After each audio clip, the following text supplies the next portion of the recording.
Olá, gente, que alegria chegando até você o programa que a Bíblia diz. E a Bíblia fala sobre todos os temas, como sempre digo, que envolve a humanidade. E hoje a gente vai falar também de um tema muito, mas muito especial. E também recebendo convidados importantes que, por certo, vai contribuir com você. Quero deixar, como sempre faço, um texto sagrado. Salmo 34, versículo 1. Louvarei o Senhor em todo o tempo e o seu louvor estará continuamente nos meus lábios. Você sabe a importância de louvar a Deus? Louve a Deus. Há um ditado popular que diz que quem canta os males espanta, sobretudo quem louva, Deus habita no meio dos louvores. Quando o rei estava perturbado, endemoniado, chamou um menino com a harpa na mão. O nome dele era Davi. Quando ele tocava aquela harpa, o mal ia embora. Que Deus levante tocadores de harpas para que os males saiam da nossa nação, saiam do nosso estado, saiam do nosso Brasil e o Brasil possa se tornar um país melhor. Eu sou o pastor Euto Bezerra, com alegria para você que está aqui na Área Display, a Rede para o Bem, ou em qualquer outro canal que esse programa chegar. Que Deus abençoe a sua vida. Vamos então à pergunta de hoje. Vamos lá, vamos ver de onde vem e qual é a pergunta. Vem comigo.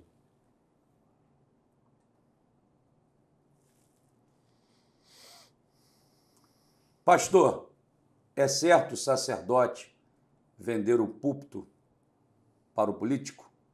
Berenice, Copacabana, Rio de Janeiro. Berenice, valeu pela sua pergunta. Eu quero dizer a você, Berenice, que a igreja, ela também faz parte da sociedade.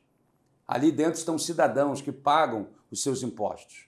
E também quero reafirmar que a política é o extrato social da sociedade. São representações segmentadas de vários grupos que compõem a nossa sociedade. Seja cristão, ateu, à toa. E como eu digo, crente ou cretino, todos estarão lá. A diferença é quem colocaremos lá. É certo o pastor vender o púlpito? Óbvio que não. Até porque o púlpito, como diz Neemias, capítulo 8, Neemias vai ao púlpito, né? Ou melhor, constrói o púlpito. E Esdra vai ao púlpito e lê a lei de 6 da manhã ao meio-dia. A lei, a palavra de Deus. Então o púlpito é para pregar a palavra. Mas a igreja tem que ter um ambiente da discussão, sim, de todos os temas que envolvem a nossa vida. Vender? Está errado. Mas falar sobre qualquer assunto, seja política, economia, religião, filosofia, a igreja está ali para isso. Porque nós somos seres humanos, somos seres que pensam. Bom, antes de ir para o início agora bem forte desse programa e apresentar os convidados, quero deixar com você o pensamento. A comunidade cristã, ela não é alienada e nem alienante.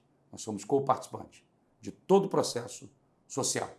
Eu sou o pastor Euto Bezerra, não sai daí não. Fica em comercial da Bíblia King James, vai rodar a vinheta e eu já volto apresentando o tema e os convidados de hoje. Vem comigo. Olá, gente, eu sou o pastor Euto Bezerra e esse é o programa O que a Bíblia diz. E a Bíblia diz muita coisa e trago novidade para você. Olha aqui na tela comigo, olha, que bênção! Chega para você a Bíblia King James de 1611, a versão do Rei Tiago, com preço muito, muito especial. E também a LTT, literal do texto tradicional. Uma linguagem clara, objetiva e com exegese perfeita. Adquira e seja um patrocinador do programa O que a Bíblia diz. Acesse o QR Code aqui da tela.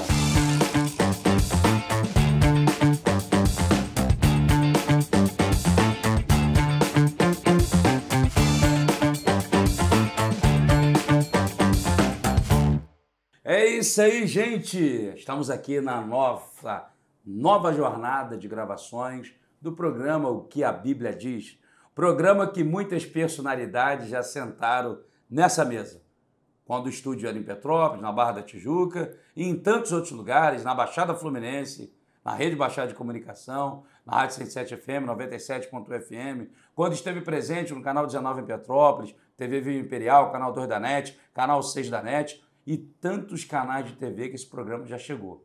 E hoje estamos aí timidamente chegando na internet, aprendendo a trabalhar com isso. Mas estamos na rede para o bem e se é para o bem, vem coisa boa por aí. Estou recebendo o Coronel Jorge Lacerda, grande amigo, âncora desse programa, e ele sempre fala, se é para o bem é bom, né? Vamos lá. Claro, se é para o bem de todos, né? Felicidade da nação. Deus está no negócio, estamos juntos. É verdade. Ele é o nosso capelão aí do Rio de Janeiro, faz um trabalho de excelência.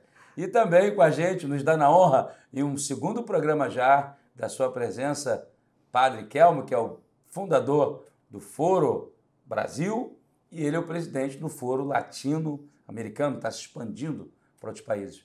Obrigado, Padre, pela sua presença. Eu que agradeço mais uma vez de estar aqui com você e espero que me convidem sempre, viu? Esse programa é maravilhoso.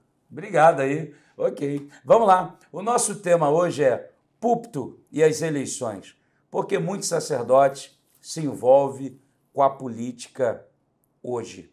Bom, não me parece bem que é hoje, né, coronel? Porque você tem Martin Luther King lá atrás, que era um pastor batista, que se envolveu positivamente, de frente ou no fronte de um período de segregação racial e conseguiu reunir uma multidão com o seguinte discurso: eu tenho um sonho. Você tem sonho? Claro, se não tiver sonho, eu morro. E o meu sonho é ver um Brasil melhor, feliz, com pessoas o quê? Alegres, servindo ao Senhor, a Cristo. Nosso país é cristão, então devemos valorizar os princípios cristãos em toda a nossa jornada. Eu queria te fazer uma pergunta antes de começar com o Padre Kelmo. Como é que você está se sentindo hoje, você que durante tantos anos da sua trajetória no militarismo aqui no Brasil, no Rio de Janeiro, durante 10 anos dirigiu aí a PEMERD, né? A União dos Evangélicos da Polícia. Dos Evangélicos, da Polícia Militar do Estado do Rio de Janeiro. Trabalhou lá na construção, que acho que seria legal o padre lá conhecer, a Igreja da Vila Militar. Hoje eu tive o privilégio de dar algumas palestras lá. Você construiu aquilo lá. Ajudei. É meio lendário nesse negócio. Então você, como capelão, como é que é hoje estar junto com o padre na mesma mesa, no mesmo lugar, juntos, para falar de um tema tão importante? Não preciso nem falar muito. Dá a mão aqui, padre. Somos irmãos. Somos juntos. Isso aí. É isso aí. O que nos une é Cristo. Então, se então, Cristo nos une... clerical, né? Bonito. Se Cristo nos une, o restante é periférico. Amém. Padre, que é uma alegria recebê-lo mais uma vez. Padre, nós já falamos alguma coisa em um outro programa sobre as ideologias que têm perpetrado um desastre sociológico, econômico na política brasileira. Bom, a gente vai falar um pouco por que os sacerdotes estão entrando na política hoje, o que o senhor pensa, obviamente, e o senhor homem que se tornou pessoa extremamente pública após o grande debate presidencial, a qual o senhor falou que o presidente então atual é um descondenado e um ladrão na lata dele, né? Isso aí ficou forte, virou meme na internet, está exorcizando o Brasil. Mas, padre, estudando Walter Lang, e eu falo no meu livro Manifesto Cristão, ele diz o seguinte: Walter Lang, ele em 1943 pesquisou a mente de Hitler, ele como psicanalista, e descobriu que Hitler era um grande líder, um grande orador, controlador de massas, porém, quadro clínico, neurótico, psicótico, viciado em pornografia e chocolate. Um vídeo meu desse foi para uma rede social, começaram a me recriminar, dizendo: eu acreditava no senhor, mas dizer que Hitler era isso, eu não acredito. Então, bom, não sou eu que estou falando, isso é um documento feito por Walter Lang, não sou eu, 1943, e eu queria deixar essa fala com o senhor o seguinte: Walter Lang falou o seguinte: não foi Hitler que criou a loucura alemã, foi a loucura alemã que criou Hitler. E o camarada com aquela loucura levou 6 milhões de judeus à morte. O que o senhor tem a dizer sobre isso em nosso país? Olha, antes de responder essa pergunta, eu queria refrescar a memória do povo com relação à pergunta que o senhor fez ao pastor aqui. O padre, o pastor, não está vendendo púlpito a político, coisa nenhuma. Nós não somos ETs. Nós vivemos no planeta Terra. E nós pagamos impostos e trabalhamos, e temos o direito também, como qualquer cidadão, de disputar um cargo eletivo para defender os interesses do próprio cidadão. Mas não é novidade padres na política, e eu vou dizer a você que não é. Vai na história do Brasil, no segundo reinado, e você vai encontrar o regente Feijó. O padre Feijó era político. E o que ele fez? Qual foi o serviço prestado? Ele cuidou do imperador. Regência Trina, estude um pouquinho que você vai ver ali o Feijó ajudando também na política nacional. Vai aqui no início do século XX, e você vai ver no Nordeste, Padre Cícero Romão Batista, político, foi vice-governador do estado do Ceará, fundou uma cidade, a cidade de Juazeiro, ele que fundou esta cidade, e serviu a comunidade e o povo, e é querido por todo o povo do Nordeste. Então, não há novidade em padres e pastores estarem metidos na política. E estes não venderam seus púlpitos, não. Eles simplesmente ofereceram o seu tempo, é diferente, o seu tempo, as suas ideias, para poder cuidar de pessoas, né? O grande benefício que o padre Cícero fez no Nordeste, até hoje é lembrado e querido pelo povo. Então, por isso que tem padres, tem pastores, todo mundo junto hoje na política para cuidar de você, para levar valores e princípios aonde deveria existir, já não existe mais. Vou dizer uma coisa também, se existe algum que vendeu o púlpito, não é padre nem pastor. Pronto, exatamente. Falou bem. Se existe algum padre e pastor imoral, né, que trai o sacerdócio, não é. Muito bem. Esse antagonismo que tentam incompatibilizar a figura do sacerdote com a política, me parece também, aqui vai uma crítica minha, pensativa, reflexiva, que criou-se um hiato entre o púlpito, a igreja e a política. Demonizaram televisão, rádio, política e políticos, e por isso tudo a igreja, e aí eu digo a igreja, instituição, não entendeu que instituição tem cidadãos que pensam. Os padres não são apenas padres, são formados, têm formações acadêmicas, que a via de regra não é só a teologia. Muitos têm muitas outras formações, como pastores também. Então desconsidera-se toda uma questão de vida como se fosse só o sagrado. Ô, coronel, como vencer isso? Pela fé.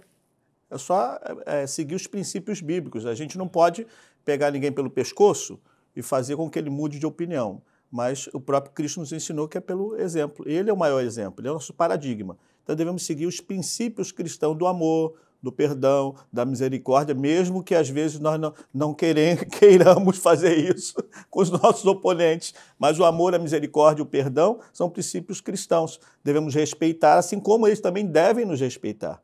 Essa é a grande questão. Os princípios cristãos, a gente não pode obrigar, mas a gente, através de quê? Da fé e através do quê? Da política. A gente vai o quê? Ensinando o povo, educação. Nós temos que estar nesse meio. Não tem crente, não tem padre, não tem pastor na educação, por que não pode ter na política? Muito bem. Inclusive, o púlpito é o local para se discutir isso também. À luz de quê? Da palavra de Deus, à luz da vontade de Deus.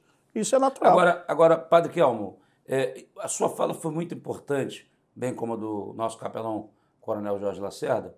Pastor Silas Malafaia, eu não sei quantos meses tem isso, mas na audiência pública, curiosamente, um pastor. Curiosamente. Interessante. Na audiência pública, lá em Brasília, estavam discutindo a possibilidade da aprovação da lei do poliamor afetivo, que seria casamento, o camarada ter 3, 4 mulheres, e isso ter legitimado. Isso é islamismo, isso. E escute só. E aí, eu lembro-me, eu lancei um livro antes desse, chamado Casamento Sustentável.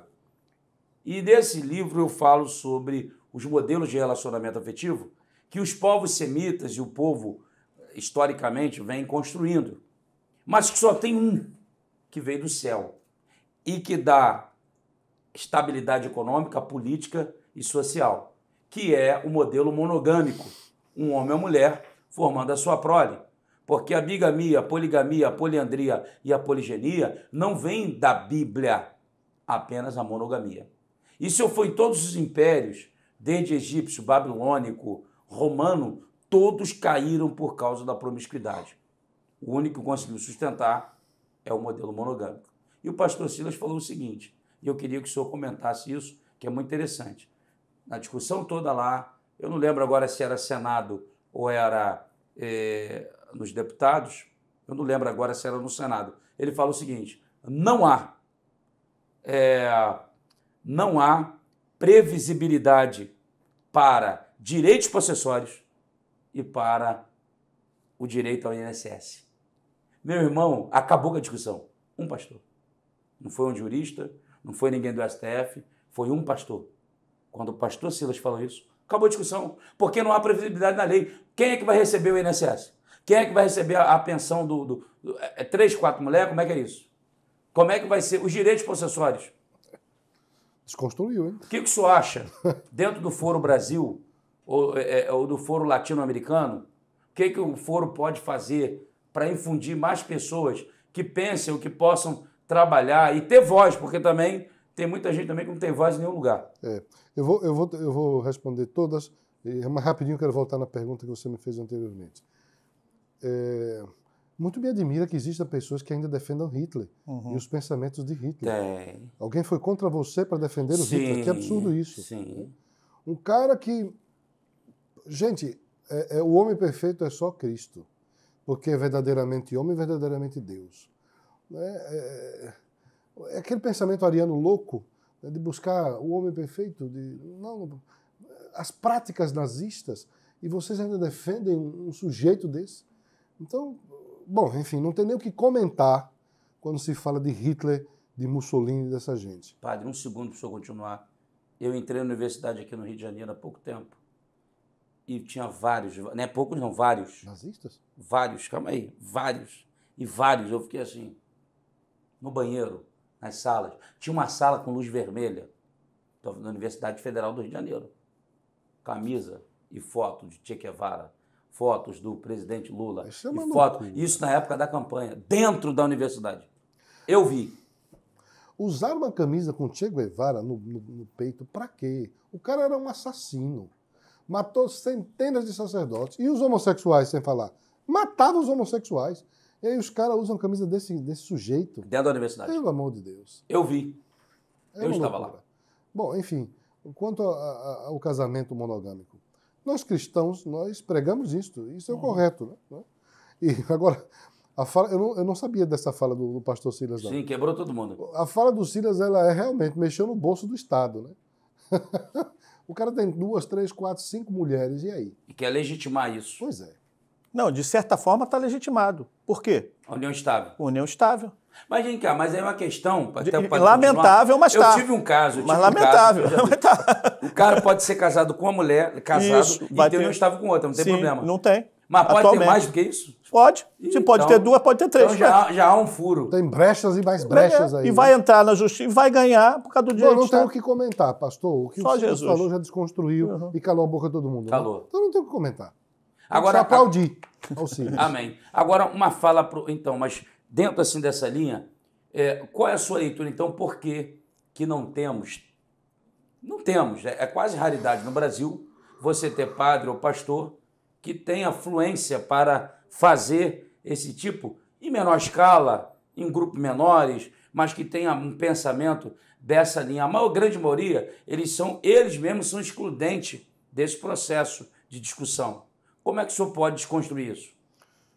Você fala do padre e do pastor? O padre e o pastor que mesmo se excluir desse processo, porque acho que não tem nada a ver com isso. Não, tem tudo a ver. Como é que não tem nada a ver? Tem tudo a ver. Estão falando de coisas muito caras para nós, o casamento matrimonial, caramba, e outras coisas mais. Olha, o padre e o pastor, ele é o homem que deve participar de todas as discussões sociais, todas elas. Se nós somos homens que queremos, de fato, o bem da sociedade e o resgate dos valores no coração do homem, e ainda nos preocupamos, que esse é o nosso dever principal, a salvação das almas, então nós temos que discutir todos os assuntos.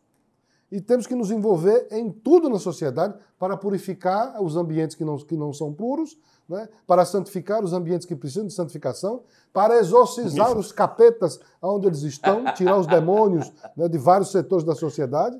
Esta é a função do padre e do pastor. Então, nós dois temos que andar assim, Sim. Assim para e assim, fazermos isto. E assim Não, também. É assim também. Para fazermos legal. isto na sociedade. Gostei dessa. Então, Essa aí foi boa. esse é o nosso Jesus. dever, esse é o nosso papel. Né? Salvar almas é o papel principal do padre e do pastor. Nós existimos e somos ordenados, consagrados para salvar as almas. É cuidar da vida espiritual das pessoas, cuidar das ovelhas. Então, este é o nosso chamado primeiro. Como nós ainda estamos no mundo, não passamos para a eternidade, não somos anjos, não somos seres humanos, estamos aqui, aí nós temos que também discutir os problemas sociais, discutir a vida temporal, porque nós não fomos ainda para a eternidade, estamos aqui. Nós precisamos que este mundo seja um mundo habitável, um mundo onde as nossas ovelhas possam viver bem. E por isso a gente tem que rechaçar socialista, comunista, satanista, para que a sociedade não seja um inferno já. Né? Ainda mais a gente está preocupado para não ir para o inferno e ainda viver aqui o dia a dia no inferno. Não, então nós temos que purificar isso aqui, exorcizar os capetas, santificar os ambientes, ajudar as pessoas a viver mais unidas, a viver valores, a transformar o dia a dia num ambiente habitável, harmônico. Os poderes precisam de harmonia para poder coordenar uma nação. Nós, cristãos, nossa sociedade, no dia a dia, precisamos também desta harmonização entre nós, senão a gente não vai se entender. Vai ser cada um puxando para o seu lado e destruindo um outro? Não, então o padre e o pastor devem entrar aí em cena para, para aí, e ajudar as pessoas a se amar mais, se compreender mais, se entender melhor. Né? E assim a gente vai coordenando o aprisco e cuidando das ovelhas juntos. Né? É isso aí, padre. Na verdade, a sua fala é muito pertinente, contundente. Vamos exorcizar, tirar o capeta dessa sociedade. Ele falou que tem que andar como? Como é que foi o gesto aí? Foi 3 gestos, né? É. Assim, teve o segundo. E... assim abençoando, assim. Tá? Abençoando, que eu falei. Não, não tem nada questão... Agora, eu vou aprofundar um pouco mais, Coronel e Capelão Jorge Lacerda. Assim, você também é formado em filosofia, o padre também o é, que estuda filosofia, né? Eu também sou.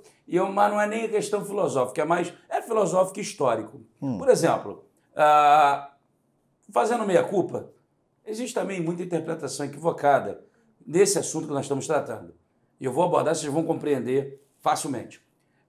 Israel, o povo de Deus, pensou-se que Jesus ia voltar agora. Então começou a vender tudo.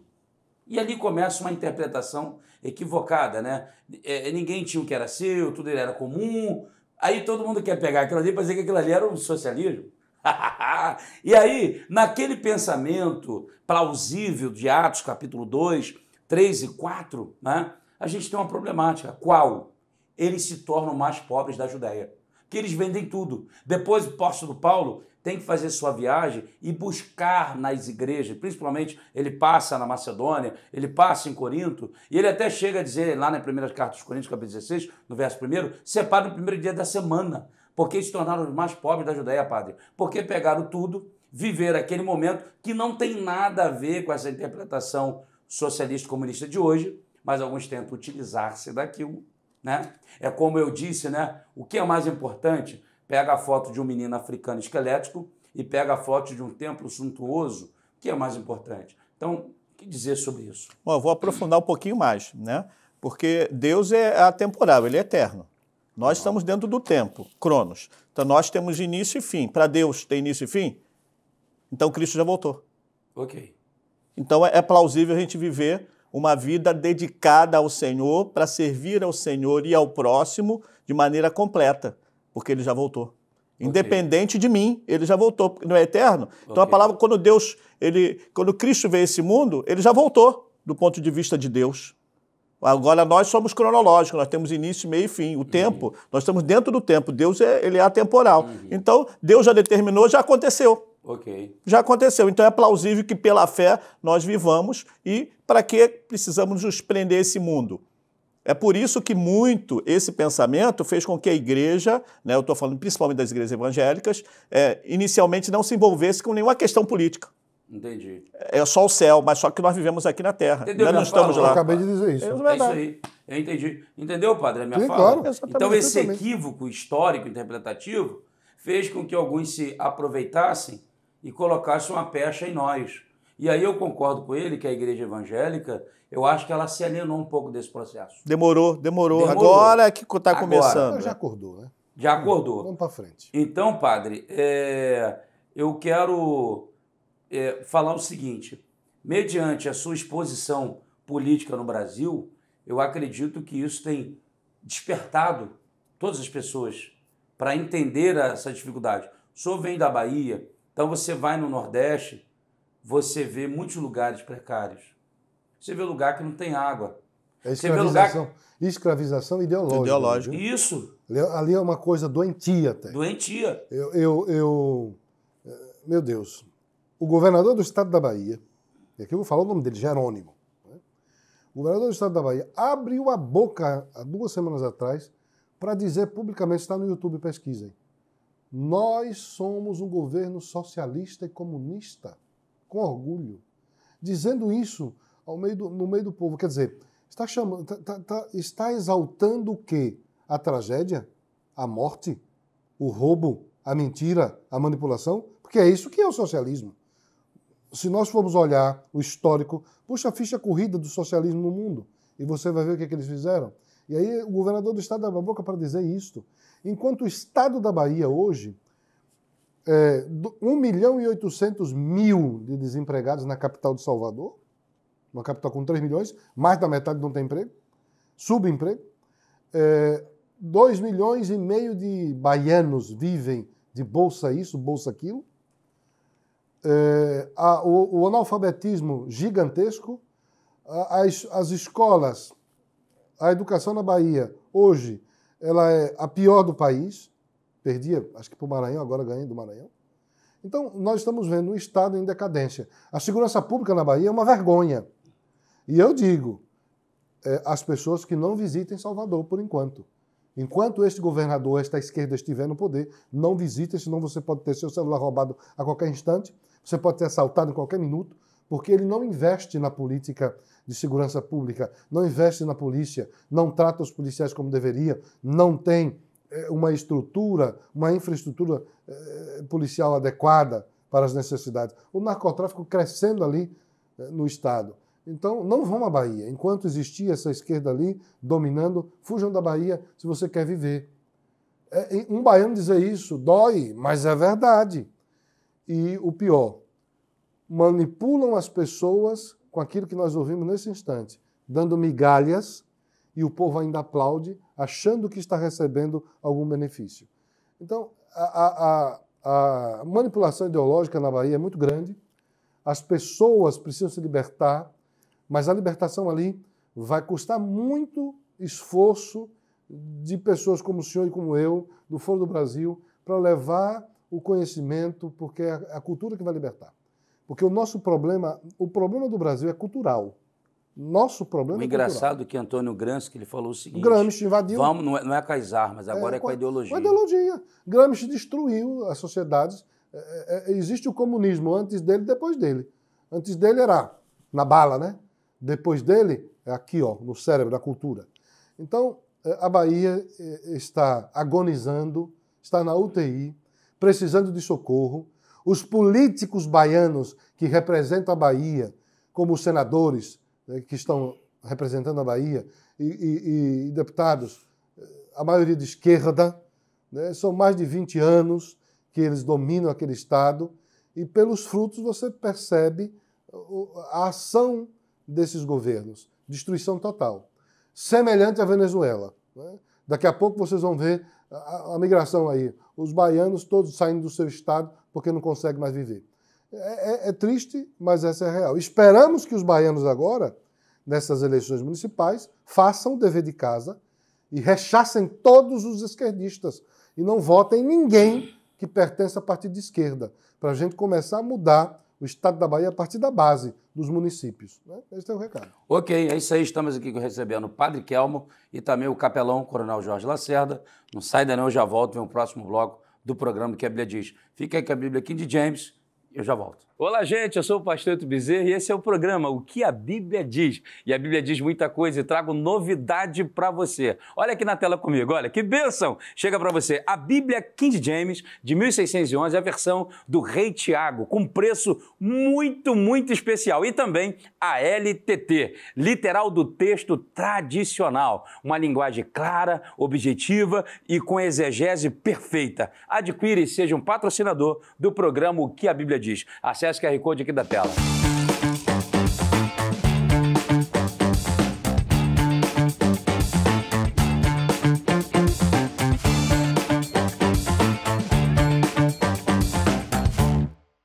Olá, gente, voltamos aí, ó, segundo bloco do programa, que a Bíblia diz. Estou recebendo o meu amigo, o nosso capelão Coronel Jorge Lacerda e também o padre Kelmo. Né? Tem sido um programa muito bom, nós estamos falando aqui por que muitos pastores se envolvem com a política hoje, por que muitos estão até mesmo abdicando, né, do púlpito. Coronel, qual é a tua visão sobre isso? Por exemplo, o pastor que se candidata, ele deve deixar o ministério pastoral local ou ele pode continuar, na sua visão pessoal, particular? Eu acho ou ele que... continua como pastor na sua congregação e vai se candidatar? Bom, meu ponto de vista, e se eu me candidatar, eu tenho que deixar a congregação local, tenho que dar vaga para outro para poder a congregação se desenvolver e tem que servir a Deus lá na política, porque não vai ter tempo de fazer as duas. Não vai ter tempo, né? Entendeu? Então, ou seja, você continua pastor, mas sem exercer numa igreja local. Sim, com um ministério itinerante, missionário dentro da política. E o padre Kelmo, como é que pensa sobre isso? Não é o que eu penso, é o que a igreja pensa. A igreja diz, para nós, a igreja diz o seguinte: se você está na política com função partidária, com cargo eletivo, você automaticamente deixa as suas funções pastorais no período em que você está exercendo outras funções. Então, por exemplo, se eu fico deputado federal, 4 anos, aqueles 4 anos eu não vou mais assumir a paróquia. Não deixa de ser padre, continua como padre, vai lá para o congresso como sacerdote, é padre lá. Mas eu não posso ministrar sacramento nenhum. Nem batizar, nem crismar, nem primeira comunhão, nem celebrar missa, nem exercer as funções como padre naquela paróquia. Eu sou licenciado. Né? Por um período em que eu estiver com a função eletiva. Né?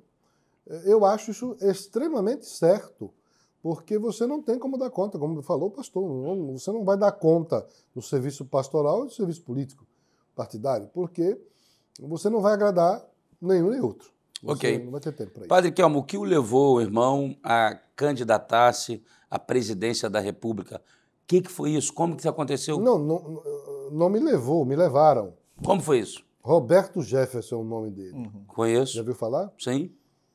O presidente Roberto Jefferson, do antigo PTB, que não existe mais, ele me conheceu, ele foi na minha casa, eu morava numa ilha, lá na Bahia. Eu estava no século XVIII. Ele tomou um barco e foi até lá para me agradecer uma oração. Eu achei o gesto dele assim, fenomenal, né, de generosidade. E a partir dali nós começamos a ficar amigos e conversávamos todos os dias por telefone. E ele foi me convidando. Olha, o senhor poderia vir aqui em Brasília, conhecer o partido? Fui. Ele me apresentou a todo mundo, passei uma semana em Brasília. Continuamos conversando. Depois ele me disse: padre, eu estou querendo modificar algumas estruturas do partido, estou querendo deixar mais conservador, mais cristão. Como é que o senhor pode me ajudar nisso? E eu fui ajudando. Ao ponto de que ele me pediu para fazer um trabalho com a juventude do PTB. Eu fui fazer um trabalho com a juventude do PTB. E comecei a me envolver e me filiei ao PTB. Porque eu vi que ele queria mudar o partido de verdade. E vi o compromisso dele com o cristianismo de verdade. E sabia da história pregressa. E comparando uma coisa com outra, ele mudou. Então vale a pena caminhar com ele. E aí fiz o compromisso de estar no PTB com ele, para ajudá-lo naquilo que eu pudesse. E o meu trabalho era de bastidor. Aí um belo dia eu estou fazendo o trabalho de bastidor no diretório do PTB de Recife. Ele me liga: padre, eu serei candidato a presidente da República e precisarei de um vice. E o vice é você. Eu tomei um susto, né, com aquilo. Eu disse: como assim? Não, já foi, o PTB já decidiu, já foi feita a reunião no diretório, o senhor é candidato a vice meu na minha chapa. Eu disse: não, eu não posso, presidente. Por isso, não pode desistir, não pode dizer não, por isso, isso, me convenceu. E assim foi criada a chapa Roberto Jefferson presidente, padre Kelmo vice. E uma semana depois, cassaram isso. Ele não podia, foi impedido pelo TSE. Então reúne-se o PTB nacional e decide-se que ia manter a chapa. Mas iria ser o padre, então o candidato a presidente, e um pastor evangélico vice. Caramba! E aí a chapa era padre e pastor. Quem era o pastor? Pastor Gamonal, da igreja, na época, Quadrangular. Mas agora ele não está na Quadrangular, está numa outra, não sei o nome. E todo o processo demorou muito. Então, quando nossa chapa foi aprovada pelo TSE, para a gente poder fazer campanha, foi exatamente no dia 12 de setembro de 2022. E a eleição era dia 2 de outubro. Nós tivemos 19 dias para fazer uma campanha relâmpago e sem dinheiro, porque os outros tiveram 3 meses e muito dinheiro. O atual presidente gastou, acho que se não estiver enganado, 400 milhões de reais. A minha campanha, com 19 dias, tinha 1.200.000. Dinheiro que qualquer deputado tinha muito mais para fazer uma campanha de deputado. Então nós não tínhamos infraestrutura, nós não tínhamos dinheiro, nós não tínhamos tempo. Eram 19 dias. O que nos salvou foi as 7 cadeiras que o PTB tinha na Câmara Federal, os 7 deputados, que nos deu o direito a participar dos debates. Por isso que havia 15 dos 17 candidatos, mas somente desses, e o de última hora que fui eu, somente eu participei dos debates. Por quê? Porque nós tínhamos 7 candidatos, 7 deputados federais, e os outros não tinham. E tem uma prerrogativa que diz que se o partido tem esse número de candidatos, ele pode participar dos debates na TV. Então aí eu participei de última hora dos 2 últimos debates. Foi o debate da Bandeira, do SBT, era o penúltimo, e o último que foi o da Globo. E isso me deu essa projeção que você está vendo hoje, né? Enfim. E o senhor não esperava? Não, jamais. Eu estava consciente, porque o Roberto disse para mim, olha, você se prepare, porque a tua vida vai mudar. Não é mais aquele padre da ilha lá escondida, lá a 100 e tantos quilômetros de Salvador, que ninguém sabe quem é, e vive lá assim. Não é mais. E você nunca esperava isso da sua vida? Não, jamais, nunca pensei isso. Jamais, você vai ser outra pessoa, seu jeito de viver vai mudar tudo. E realmente, eu já não posso tomar metrô, nem tomar um ônibus, nem evito Uber sozinho, sempre acompanhado. Não posso sair na rua sozinho, sempre com 1 ou 2 pessoas comigo. Por quê? Eu vou dar um exemplo. Eu estive agora visitando João Pessoa. Passei 20 dias na Paraíba. E na Paraíba me convidaram para ir almoçar num restaurante, numa cidade do interior. Eu fui. Quando eu cheguei, eu fui com 5 pessoas. Quando eu cheguei no restaurante, uma senhora se aproximou de mim docilmente. Olá, o senhor é o Padre Kelmo, mas docilmente. Eu digo, sim, sou eu. Você é um vagabundo, um descarado, um safado, e não sei o quê. E começou a me xingar do nada, com o dedo na minha cara, me gritando. E aí os outros todos chegaram em cima dela, né? E eu, no mesmo ímpeto, respondi. Me respeite, falta. Mas aí já cercaram todo mundo. Então, por isso disseram para mim, uns amigos policiais, nunca ande sozinho mais. O senhor agora é alvo. Né? E aí, essa foi uma. Uma outra cena foi que me seguraram uma vez e arrancaram a minha barba. Um lado dela. Né? Meu Deus! Então, por isso eu não Mas conseguiram arrancar a barba sem machucar? Não, rasgaram um pouco para eu tirar a barba. Tive que tirar. Né? Porque sabe que isso aqui é dogma na ortodoxia. Né? Ortodoxia. E aí eu tive que tirar. Mas depois nasce de novo, né? Mas, que loucura, cara. Então, que nível chegou, hein? Existem pessoas alienadas, fanáticas de uma seita chamada PT, né, que, por aquilo que aconteceu no debate, por eu dizer a verdade... O senhor foi petista? Eu não fui petista. É um engano aí. Minha tia, ela era candidata do PT. Eu tinha 17, 18 anos, eu acho. E aí ela me convidou, você pode me ajudar? Pedir voto para mim, fazer campanha para mim? Eu disse, posso. E eles estavam fundando o PT. E aí queriam números, então se filie aqui. Aí me filiei para isto. Mas o senhor chegou a acreditar na filosofia na época? É isso que eu vou lhe responder. Nunca militei, nunca participei, nunca fui do grupo, apenas assinei um papel para ajudar minha tia ali. E depois saiu do partido. Né? Mas não conhecia? Não, e aí deixei. O meu nome lá, nem sabia como era que funcionava. Só em 2009 ou foi 2010 que eu fui fazer um trabalho em São Paulo com o bispo de Guarulhos, Dom Luiz Gonzaga Bergonzini, contra a candidata Dilma, contra o PT. A CNBB local, Regional Sul 1, criou um documento, a todos os brasileiros como votar bem, E era um documento que dizia, não votem no PT, claramente. Os bispos do local se reuniu e eu virei, digamos que a ponta de lança, junto com o bispo de Guarulhos, que já faleceu, para fazer todo o trabalho de divulgação desse documento no estado de São Paulo. Isso no primeiro turno, era Zé Serra, Dilma e uma galera lá. E aí a eleição foi para o segundo turno, que não ia. E aí o tema do aborto entrou no meio daquela confusão toda.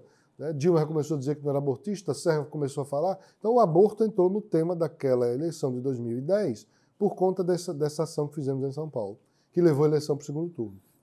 E aí quando chega no segundo turno, a perseguição começa mais acirrada.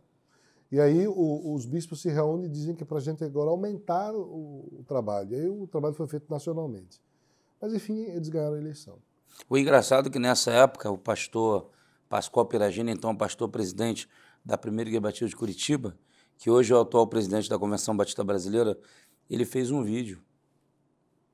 E ele tem uma voz muito... Eu lembro disso. Rapaz, aquele vídeo viralizou. Eu lembro disso. Lembra disso? E ele é muito calmo, polido para falar. Lembro e disso. o vídeo explodiu, Sim, meu amigo. Disso. Nós fomos até atrás dele, desse pastor. Ele está aqui em Niterói. Eu lembro disso. É a Primeira Igreja Batista de Niterói, hoje. Ele está como interino. Ele está interino aqui. E aí, para concluir o raciocínio, naquele ano é que eu descobri que eu era filiado ao PT. Uhum. Aí me disseram, mas você está fazendo um trabalho contra o PT, mas teu nome está lá, tu é do partido. Como assim? Aí eu me desfili, eu disse, não, tu não é do PT mesmo, só foi porque assinou no papel, não precisa te desfiliar, deixa lá. Quando eu me filio ao PTB, automaticamente me desfiliei daquele partido. Né? Mas aí consta como se eu estivesse do partido de 2000 ou de 98 até 2009, mas eu nunca militei, nunca fiz nada, sempre fui contra. Inclusive o ídolo deles, que é Che Guevara, eu já era jovem, em grupos de jovens de paróquia, eu via alguns jovens com essas camisetas dele e eu reclamava e mandava tirar. Né? Pelo menos eu li alguma coisa e sabia que não podia fazer aquilo. Né? Um cristão usava uma camisa de um assassino, de um bandido. Então, e agora, depois da aparição pública em 2022, a minha vida toda muda nesse sentido, porque a privacidade não existe mais, eu não posso ter a vida que tinha, né? Como é que eu vivia? Eu pegava metrô, eu pegava ônibus, eu ia para qualquer lugar como qualquer pessoa. E como é que o senhor vive hoje? Hoje eu vivo assim. Se preciso ir ao centro de São Paulo, por exemplo, eu não posso livremente, vou tomar um metrô e ir ao centro de São Paulo. Não. Eu tenho que ver se tem alguém que pode ir comigo, se tem alguém, eu não tenho um carro, se tem alguém que tem um carro que possa me levar, que possa me trazer, que possa me trazer. Não posso andar sozinho, tenho que incomodar uma ou duas pessoas para ir sempre comigo para qualquer lugar. Aí, graças a Deus, me mandaram um padre do Equador, que está morando comigo, pelo menos já tem a companhia de um, e vira outro. E ele é forte, ele é forte. E luta karatê, viu? Jiu-jitsu, sei lá o que é. Né?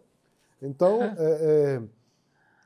a situação... Bom, e o lado positivo, esse é o lado negativo. Você vai nos lugares e as pessoas sabem quem você é.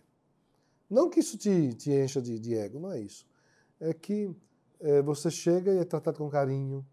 Eu cheguei agora em vários lugares na Paraíba, lugares de gente muito rica, te trata com decência, com respeito, com carinho, fotos, vídeos, beijinho, comida e tal.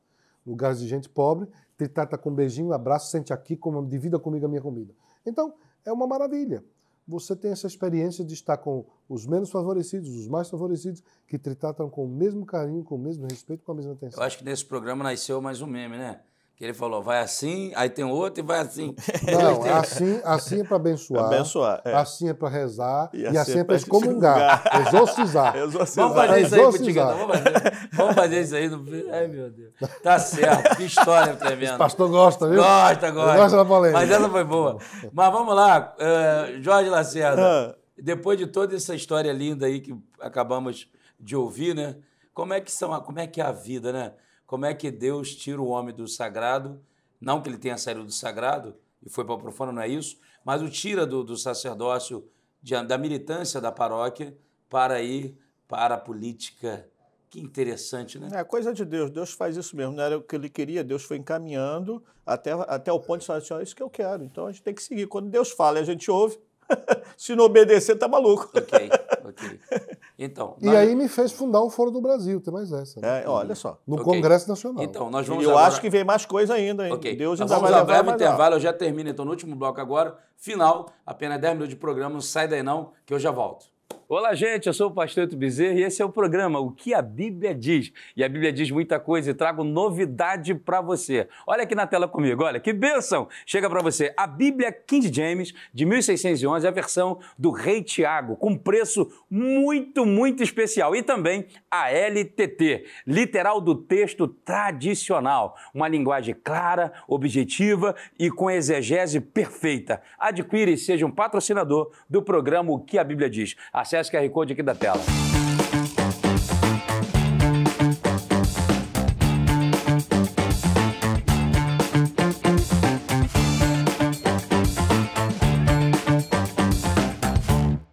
Ok, é isso aí, gente. Parte final do programa. Programa alegre. Padre Kelmo é uma personalidade emblemática, alegre, contundente, de vez em quando polêmico. E aí eu quero dizer para você que tem aí o emblema. Assim você abençoa, assim você faz a reza ou oração e assim Você exorciza. você exorciza. Essa vai virar dança aí na internet, hein? O pessoal não é mole, não. Mas vamos lá, Padre Kelmo, que bênção poder falar de tantos assuntos polêmicos no nosso país. Ele gostou. No nosso Diz que vai virar dança. Fala para os adolescentes, vai fazer dança. E ele vai, sabe coreografia. E sabe o que vai acontecer? Vai ganhar eleição por causa dessa dança. Vai pegar a dança do Só bota a padre. música, vai botar a E eu música tenho um aí. artista aqui dentro desse estúdio que pode fazer isso também. A dança do padre, essa foi boa, viu? Vocês gostaram, né, gente? Vamos lá. Coronel Lacerda, a influência do segmento cristão na sociedade é inegável, né? No Brasil, já se passa aí 90%, pelo menos, estatísticas do IBGE, 90%, se não for mais, são chamados cristãos no Brasil. Né? A comunidade evangélica já passa de 30%. 34%. Então você tem um segmento muito grande e forte. E eu acho que, para a tristeza de muitos, um segmento que tem suas dificuldades, sim, tem seus pensamentos que divergem de alguma coisa, mas que estão coesos num propósito, levar o Brasil para frente. Tirar o Brasil dessa lama que vem domesticando pensamentos, trazendo pessoas para uma ideologia furada, que a ideologia do Marx faliu e a ideologia de Cristo está em alta. Ele veio para que tenham vida e tenham abundância. Coronel, o que dizer população dos militares? Como é que é, dentro do militarismo, essa questão política? Você que, vou dizer assim, não é que você representa, mas de certa forma representa, porque é alguém que atuou muito aqui no estado do Rio de Janeiro. Não, a questão do militarismo, ela vem mudando. Atualmente está melhor, mas antigamente não podiam nem votar. Os militares não podiam votar. O Mourão, ele era o quê? Mourão, General. que foi vice-presidente. Era general. General. Era 4 estrelas. Antigamente, o militar das Forças Armadas não podia votar.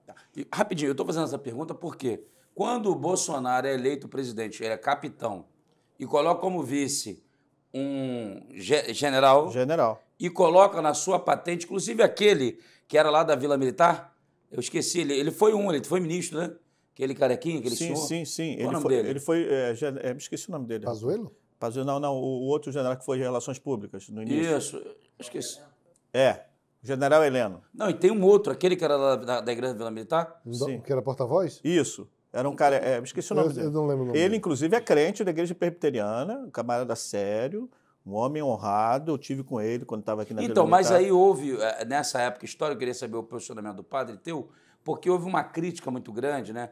Tudo que na época o governo anterior falava era polêmica, era briga, era tal, era tudo. Embora que o presidente também, aqui não é crítico, mas é uma realidade, eu lembro que alguém chegava assim para fazer uma entrevista, ele fazia uma pergunta, acabou a entrevista, cala a boca. Mas Ele mudou. ele era deputado federal. Ele era deputado federal a vida toda. Foi vereador durante 2 anos, depois deputado federal. E lutou contra o sistema militar para ser eleito. Não, mas eu quero chegar aí, porque no houve início, uma não podia acusação. ser. Mas houve uma acusação, há essa acusação histórica, tem aqui o historiador também no nosso estúdio, que dizia o seguinte, que os militares deram um golpe e que ele ia fazer o mesmo. O que você tem a falar sobre isso? Isso é intriga da oposição, então, não deu golpe nenhum. Tanto é que está dividido, tem um montão de militar vagabundo que está hoje no poder, que vendeu. É verdade. É verdade. Parabéns, ó, temos aqui um coronel falando. Verdade, pô. Então você Eu concorda? vim de soldado, eu passei por todos os postos. Eu posso falar que tenho credibilidade. Eu não nasci em berço de ouro nem fui colocado por alguém lá, não. Entendeu? Okay. Então tem muita gente se vendendo aí, tá vendendo o Brasil, tá vendendo a sua alma então também, se você arrepender que na política brasileira houve sim... Sim, uma cisão. Houve cisão. Política sim. No militarismo. Que não se pensava que tinha. Mas já estavam infiltrados. São aqueles que foram chamados de melancia, né? Melancia. É, melancia. São os melancias por aí. Entendi. Entendeu? Não estou citando o nome, mas tem um montão. Então, só pensam no próprio interesse e por isso que o Brasil está o que está e que o ex-presidente que venceu a eleição não assumiu o poder. Ou seja, coronel, o senhor está me dizendo que nós temos realmente militares traidores, né? Infelizmente, é com dor na alma que eu falo isso, com 34 anos de militar. Agora, com relação às polícias, as polícias são muito mais politizadas nesse aspecto, porque está muito próximo do povo e muito próximo do poder estadual. Elas lidam ali diretamente. Então, o pensamento dos policiais são mais políticos do que o das Forças Armadas. Tá, então agora eu vou puxar para o lado do padre. Eita. E é polêmico também. Padre, agora. Quem segue essa ala mais chamada progressista, que eu não vejo como progressista, só se for filosoficamente, no meio teológico evangélico, são pastores que, via de regra, ou são divorciados, ou os filhos estão envolvidos com homossexualismo ou drogas, são pessoas que, da sua vida moral, têm algum dano que se tornou social e publicizado. Esses defendem essas bandeiras no nosso meio. Pois você pode chamar traidores do evangelho? Sim. E no são meio, apóstatas. Traidores do evangelho. Porque usam-se da Bíblia para se defender. Por exemplo, buscam o amor... suas conveniências. Né? Isso aí, porque o amor não aceita tudo. Eles são socialista caviar, estão com o iPhone na mão. Gostei do caviar. Quando eles vão fazer um evento, eles ficam nos melhores hotéis. Para o povo é o esculacho. Quem é que paga? Para eles é o melhor. Quem é que paga? É o discurso. E você sabe que o Evangelho de Cristo, ele vem na ala, trazendo, na verdade, o verdadeiro progresso, que é a libertação da alma. Então, padre, no meio católico, seja aí, não que o senhor possa falar em nome dos católicos, não é isso que eu estou dizendo, mas no meio católico, seja ortodoxo ou romano, eu não sei, existe também disso sacerdotes que se venderam no altar e estão pregando como pastores também fazendo isso? Existe a mesma coisa. Talvez pior. E para o senhor, isso começou quando? Como assim para mim? Não, para o senhor, essa situação desses padres começa quando? Não, olha, eu não quero me meter nas questões da Igreja Romana. Eu não sou da Igreja Romana. Okay. Eu sou padre católico, mas ortodoxo. E outros são padres católicos e romanos. O povo tem que entender a diferença e a distinção disso. Ambos são católicos, mas um é romano, o outro é ortodoxo.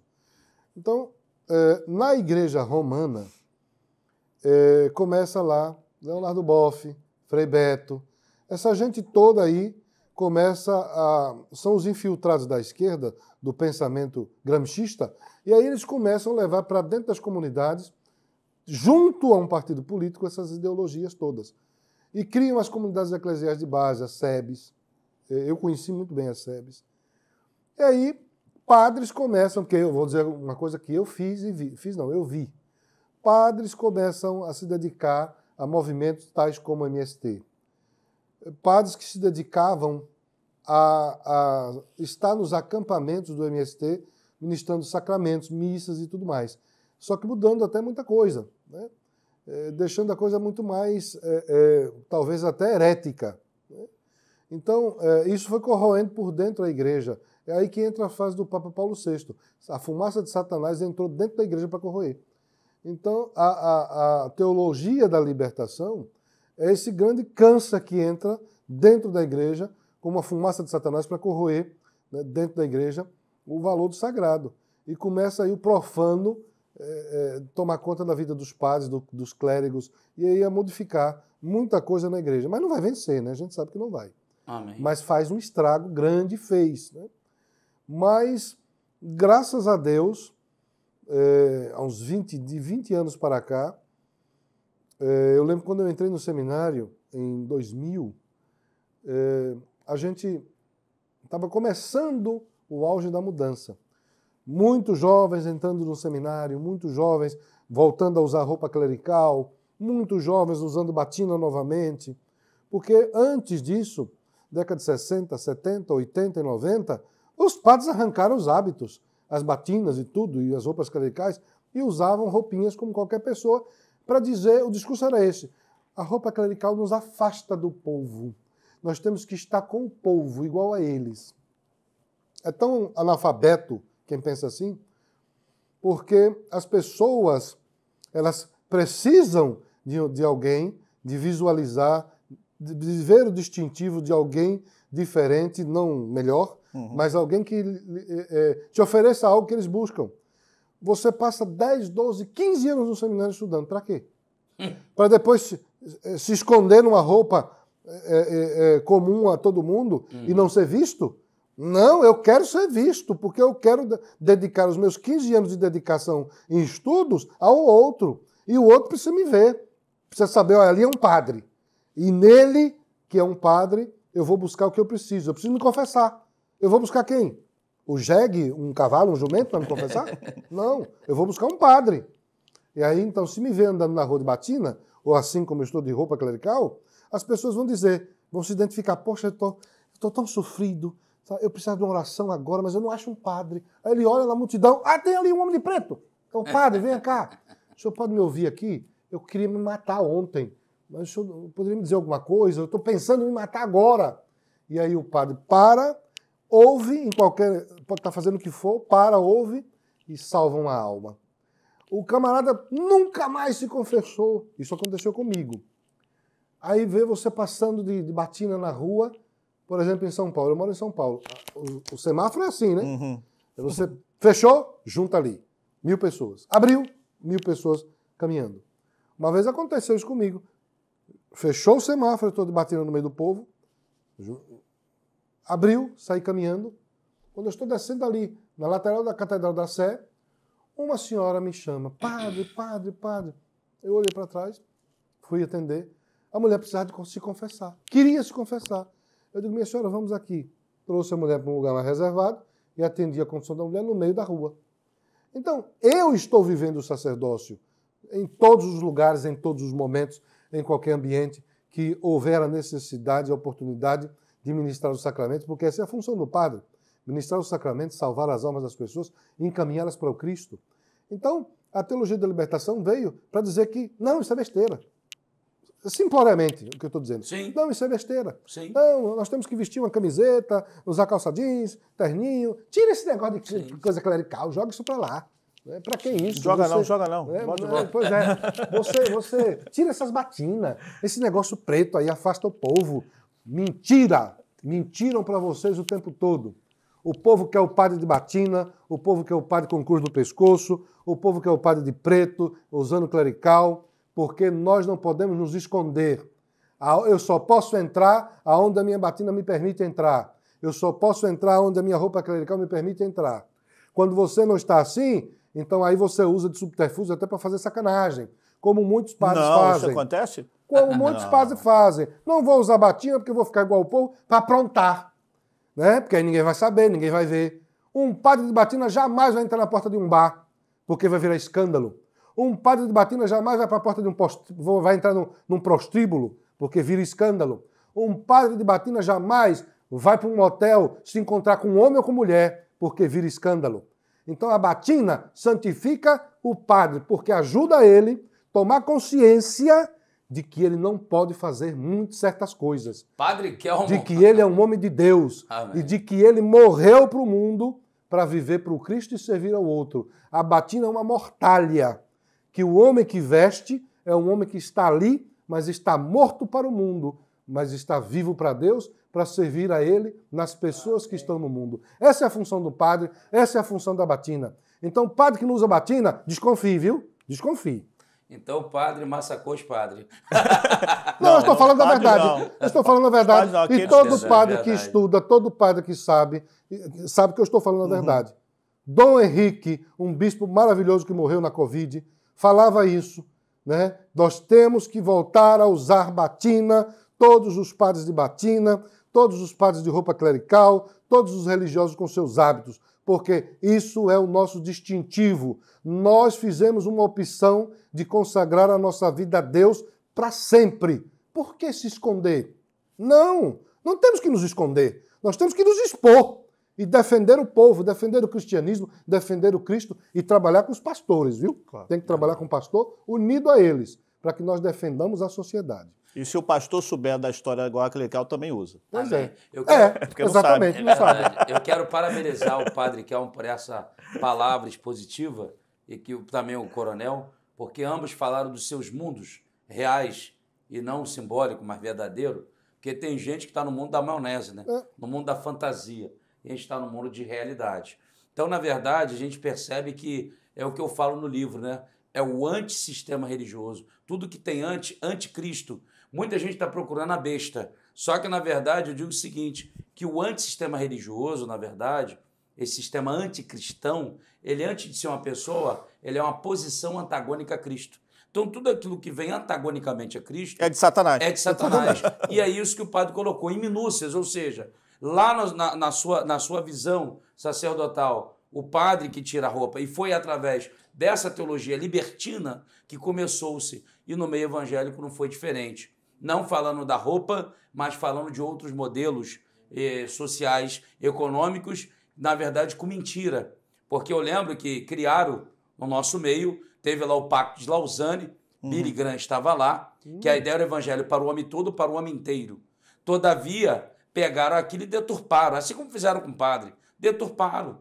E essa deturpação criou aquele negócio de missão na íntegra, ou missão integral da igreja, ver o homem como um todo, mas, na verdade, o que estava ali por trás era essa pregação socialista, comunista. Essa é uma realidade exposta aqui no programa O que a Bíblia Diz. Não sai daí não, eu vou para as considerações finais e eu já volto. Comercial para você. Entra aí no QR Code da Bíblia King James e eu já volto para finalizar o programa. Deus abençoe a todos. Olá, gente, eu sou o pastor Eto Bezerra e esse é o programa O que a Bíblia Diz. E a Bíblia diz muita coisa e trago novidade para você. Olha aqui na tela comigo, olha que bênção! Chega para você a Bíblia King James de 1611, a versão do Rei Tiago, com preço muito especial. E também a LTT, literal do texto tradicional. Uma linguagem clara, objetiva e com exegese perfeita. Adquire e seja um patrocinador do programa O que a Bíblia Diz. Acesse o QR Code aqui da tela.